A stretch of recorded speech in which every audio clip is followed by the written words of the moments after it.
Witcher 4 is in development, and if CD Projekt Red gets any of these 5 things wrong, the whole game could fall apart. Well, that's a pretty strong point to start with. Can you give a little bit more, please? Well, for a lot of us, The Witcher 3 wasn't just a good RPG, it was the RPG. It shaped how we think about player choice, side quests, world building, everything. Oh, I just walked right into it! What an idiot! What an absolute melon! But here's the thing, times have changed and the genre has obviously evolved. True, and then we have recent titles like Baldur's Gate 3 and Dragon Age which completely swept players off their feet. Well, exactly, Baldur's Gate 3 came in swinging with an incredible storytelling and character writing so good that it made us all fall in love with a broken vampire. What in the sweet hells were you thinking? Activating that lance? I was right there! God's favourite princess. And the most interesting girl in the world. And even a sad wizard. You licked a dead spider. Dead spider. Dragon Age came in, riding the weight of one of the deepest fantasy worlds in gaming and gave players exactly what they wanted. And even Oblivion, yes, Oblivion, got a next-gen facelift reminding everyone just how immersive and weirdly charming older RPGs can be, keeping a lot of the charm and the classic bug-style content. The people are just eating it up. Everyone is playing Oblivion this weekend as I record this. So you're saying to me that The Witcher 4 doesn't even just have to follow its own legacy, it's also got to stand out in a space that's recently had the bar set a lot higher. You always get me. And if I'm agreeing with myself, then you know this is about to get real. Let us take a look at the 5 things CD Projekt Red has to nail. Don't fake the choices. This one is a non-negotiable. If there's one thing that truly defined The Witcher 3, it was its choices. Appreciating the art of Geralt, exactly. This is the hardest fight in this DLC. Oh, whee! And more importantly, the consequences. These weren't good versus evil, these were moral quicksand, as Geralt attempted time and time again to stay in the neutral lane. Remember the Bloody Baron?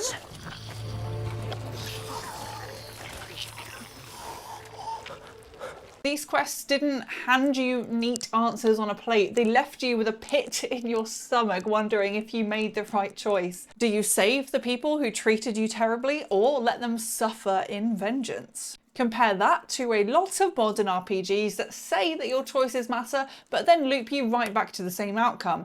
It's a bit smoke and mirrors, and we feel a bit like we're losing trust. One example, Mass Effect 3, players carried their decisions across 3 entire games from what I've heard, and only to be funneled into picking a coloured explosion at the end. Or Fallout 4, where choosing factions barely really changed the finale. Even in Cyberpunk, we were promised wildly different life paths, but after the intro, how much did they really matter in the story?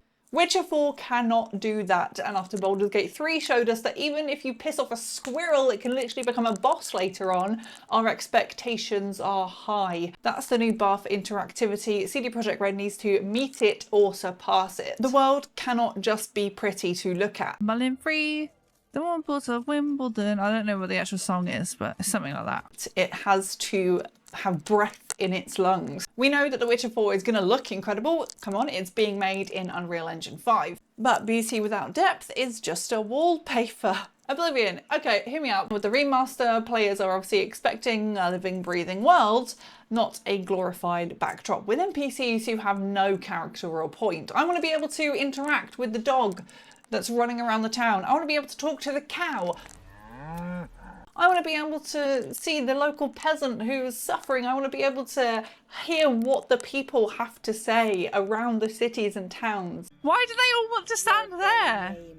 Let's not get in the way of me, Who's the local funny man? Who's the local drunk? I want to meet a creature that I've never seen before, and I've only met it because I've dared straight off the path. I want to stumble into a side quest that turns into a full-blown existential crisis and uncovers a ton of content that you might miss without it. Baldur's Gate 3 lets you talk to corpses, animals, and even gods. You wouldn't choke on your own guts for this. Dragon Age gave you nations in turmoil and personal politics. The Witcher 4, it needs what we expect from this world. Villagers in danger, politics dividing the landscape, and feral beasts running amok in the wilds. With folklore so thick it feels like you could choke on it. The Witcher series is written by a Polish man and it's all based on Slavic folklore. I want to see all of it. The protagonist. This time it's Ciri. We've seen her in the trailer and honestly that is the best decision CD Projekt Red could have made. From a child into a powerful world-shaping force, she is badass. Witcher 4 is her chance to fully step into the spotlight and not just as a side character or a chosen one, but as a lead of her own story, and I'm so excited to see it. And it's also nice that we won't be chasing her across the map trying to find her and save her from her inevitable doom of the Wild Hunt. Tell me where to find Ciri, my adopted daughter. Sadly, I can't be of service. But CD Projekt Red has to be ready. Ciri will face a level of scrutiny Geralt never did, not because she's lacking, but because, let's be honest, parts of the gaming community still lose their minds when a woman leads a major game. Some people will whine no matter how incredible her story is. CD Projekt Red cannot let that noise get in their heads, and neither can gamers who actually enjoy female protagonists. We have to ignore the trolls, don't give in to their bait. They have to go all in. Ciri can't just be about flashy blink powers and power fantasies. The story needs to feel deep and empowering, about resilience, choices that hurt, surviving in a brutal world without losing who she is. We need to see the scars and the triumphs. And it's not just about Ciri herself. I'm personally really excited to see about her companions. Geralt, must you ruin everything? I had him just where I wanted him.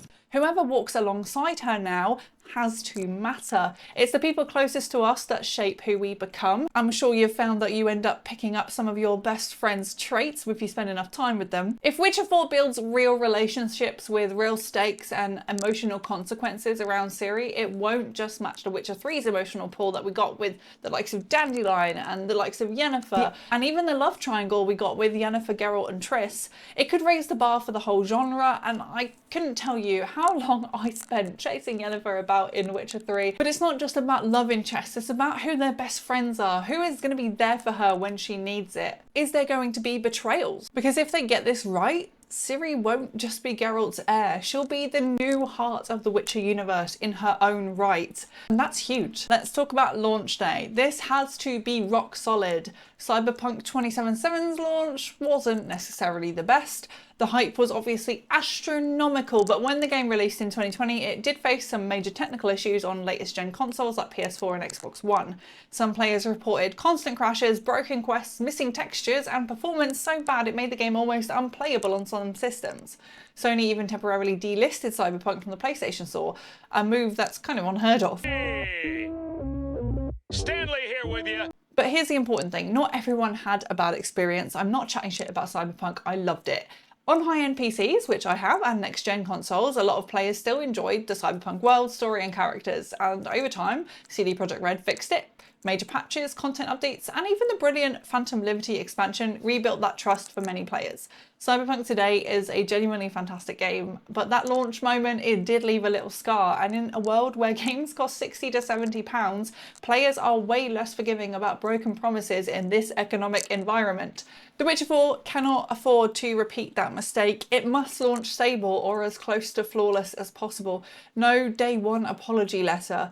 And it's not just about the polish of it, it's about communication. If there are bugs, and there will always be some, players expect honesty, clear updates, fast patches, and feeling like the studio actually cares and is actively listening.